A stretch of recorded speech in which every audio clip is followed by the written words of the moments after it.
Hello friendos, Ash here with GENTSTEN. How are you doing?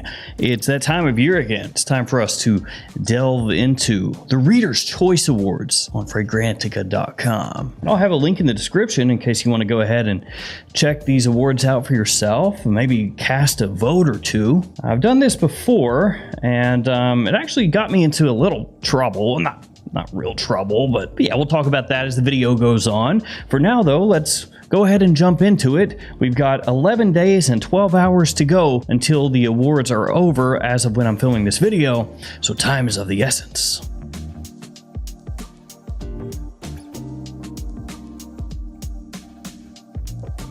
And before we jump into the award categories and start going over these bad boys, let me give you those codes again. Gents10, twistedlily.com or maxaroma.com. Save yourself 10% off any order on those websites. And as of this video, Gents 2022 will save you 10% off luckyscent.com. But of course, as time goes on, that will likely change at some point. So yes, the Fragrantica Reader's Choice Awards. They do this every year. I'm not sure what iteration this is, but it's been going on for a while. And essentially, Fragrantica gives you a bunch of different categories. And you go in there and you vote yes or no on the fragrances, and ostensibly you end up with the top 10 for each one of the nomination categories. So I made a video, I feel like at this point it was probably 3 years ago, 3 or 4 years ago, on the Fragrantica Reader's Choice Awards of that year. And one of the categories, I think, if memory serves correctly, was Best Creed Aventus Clone.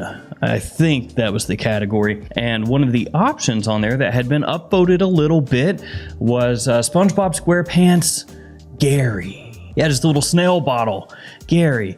And so I noticed that it was up there. It was in the top 10. And when I did the video, I told everybody, hey, let's vote for our boy Gary. See if we can get him the dub. See if we can make him the #1 Aventus clone. And that did not sit well with Fragrantica, because they had somebody hit me up on Facebook and said, hey, don't do that. We don't like you talking about our Fragrantica awards like that.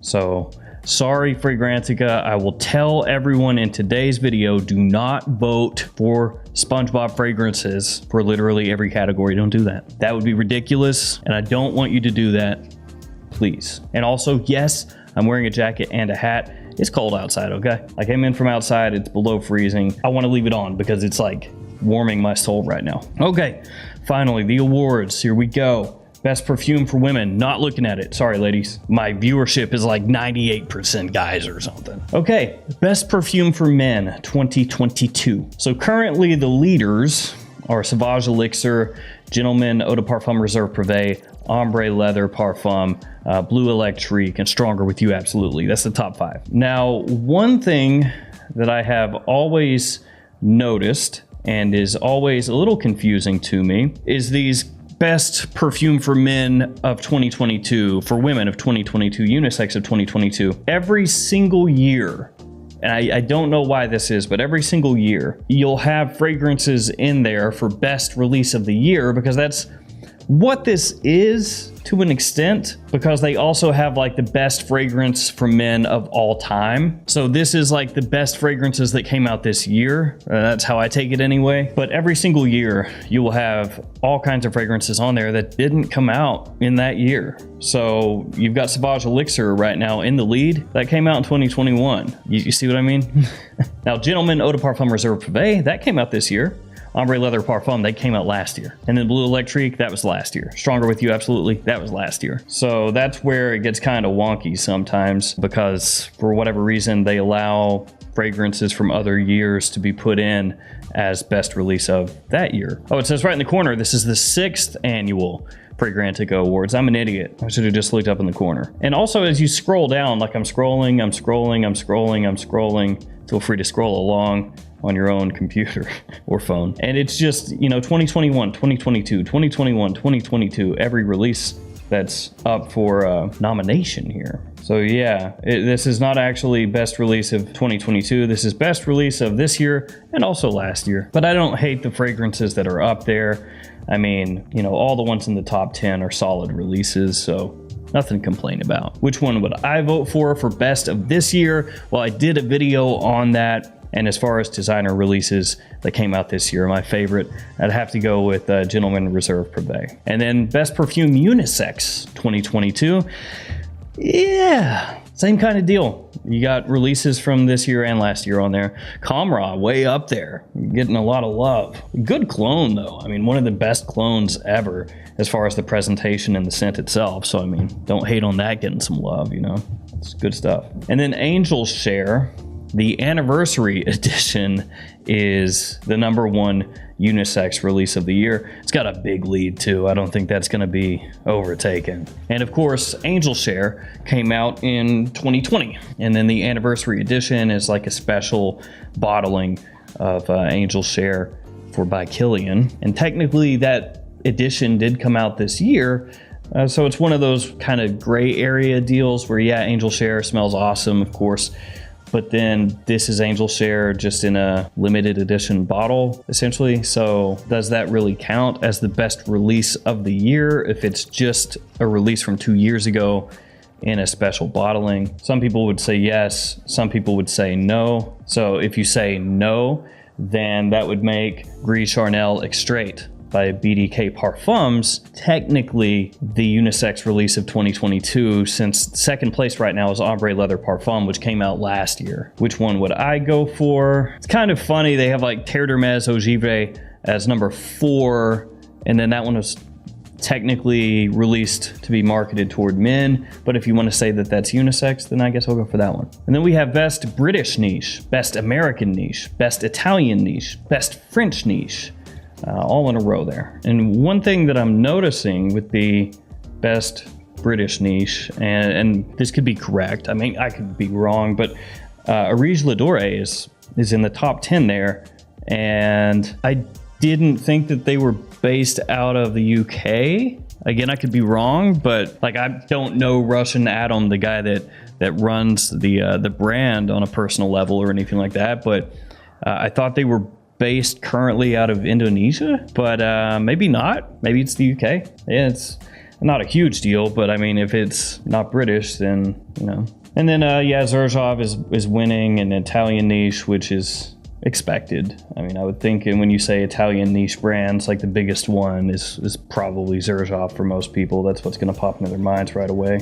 And then Italica 2021 is the #1 right now, so cool. And Kerosene winning American niche. That's cool to see. We're going to keep it moving though. Best Middle Eastern Perfume 2022. Now this is very intriguing because you have Amouage, a lot of Amouage, which makes sense, of course. Amouage, huge brand. A lot of their 2021 releases are up there, but again, we've already kind of established that 2021/2022 is how this is going, you know, how this is working. But you have the top of the voting sphere here dominated by Amouage, and then you've got Camera as #1. So Angel Share kind of winning yet another category in a way there. And then Club de Nuit Intense Man Parfum at #3, proving that Club de Nuit Intense will never die, because this is just the Parfum edition of Club de Nuit Intense. And of course, CDNIM has been out for a minute. It's been out for a while. And yet, in the Best Middle Eastern Perfume of 2022, CDNIM Parfum is, as of now, beating Amouage Opus 14 Royal Tobacco. I don't know what to feel about that. I don't know what to say. And then also in the top 10, you've got more clones. You've got Assad, you have Detour Noir, you've got Amir Al Oud Intense. So you're just getting a lot of clone love as far as Middle Eastern fragrances of the year goes. 5 of the top 10 are clones, and then the other 5 from the top 10 are Amouage. And then an interesting category, Africa in perfumes, which is questionable, because I don't want to get into a whole big thing, you know, causing arguments and stuff like that, but when you hear Africa in perfume, at least, you know, if that were at an award ceremony, it's Africa in perfume, my expectation would be either we're talking about fragrance house based in Africa, headquartered in Africa, owned by somebody from Africa, or we're talking about a perfumer from Africa who's done a fragrance, something like that, or a line, because you're talking the continent. So the expectation is it has something to do with the people in the continent. But instead what it is fragrances where the name has something to do with Africa. So we got African leather by Memo Paris. Love the fragrance, love it, but kind of like, what? LDDM from Tower Perfumes. L'air du désert américain. I hate pronouncing that. I'm not even gonna try. Just I hate it. I butcher it. Because you see, it's based around Morocco. And then Kenzo Jungle L'Elephant, because it has an elephant. And then Un Jardin sur le Nil, because the Nile River goes through Egypt, which is in Africa. You got Dune, not because of the book or the movies, but deserts. So this one, questionable. It just seems like a very, kind of arbitrary thing. Then we got the best men's perfume of all time. This is an award category that I think they have every year, and just about every year, I think it's pretty much the same. I think the same ones pretty much always pull it off. You got Dior Homme Intense at number 1, Bleu de Chanel Eau de Parfum, Terre d'Hermès, Acqua di Gio Profumo, Dior Homme Parfum, La Nuit de l'Homme, Aventus. It's the usual suspects. That being said, I mean, you can't argue most of these. They're all like massive hits one way or another, and it just comes down to personal taste. Of course, I'm a big fan of Dior Homme Intense. I champion that all the time. So yeah, if you want to say that's the greatest of all time, I'm not gonna stop you. I'm gonna say, yeah, it's awesome. Most versatile? No. Biggest compliment puller? No. But does it smell friggin' great? Yes. So all of these, I think, are kind of to be expected.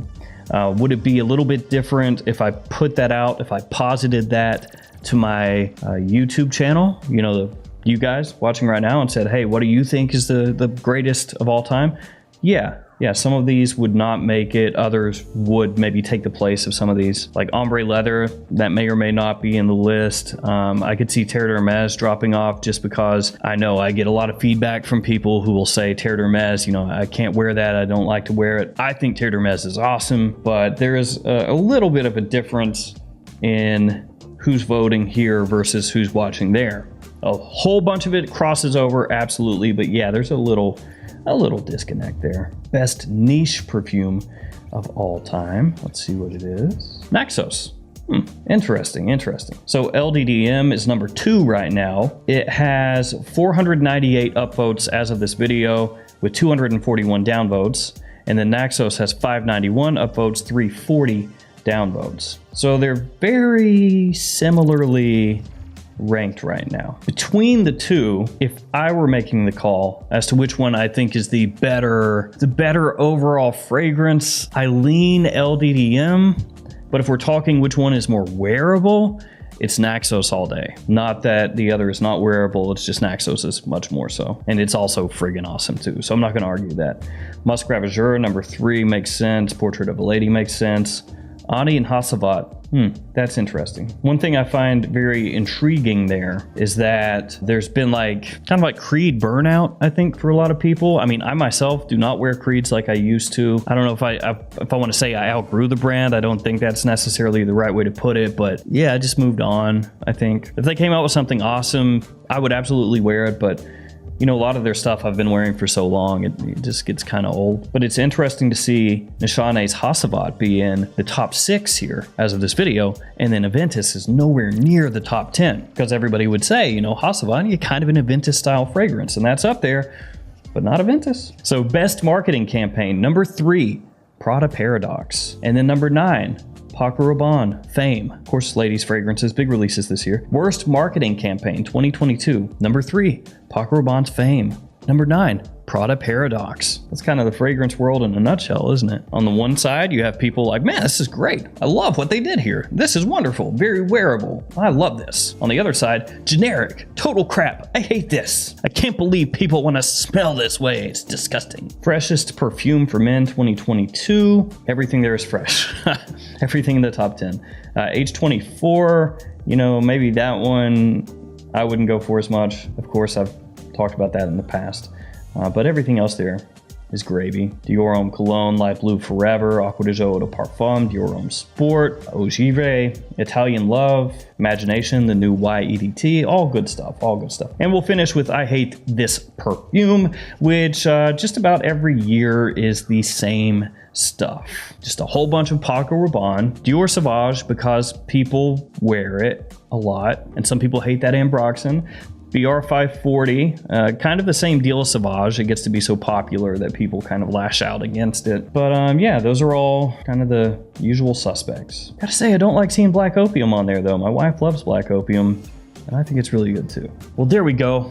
The 6th annual Fragrantica Reader's Choice Awards. Feel free to go on there, cast your votes, let your voice be heard. I do not know when this video will go live. Again, as of when I'm filming this, there's like 11 and a half days left until it's over. So yeah, and I am once again not telling you to vote for anything because that would be wrong, and I will not do that. Let me know what you think about the award categories. Let me know what you think about how the fragrances are doing in those categories. What do you agree with? What do you not agree with? Stay safe out there. Thank you for hanging with me. See you tomorrow with another fragrance video. See you guys later.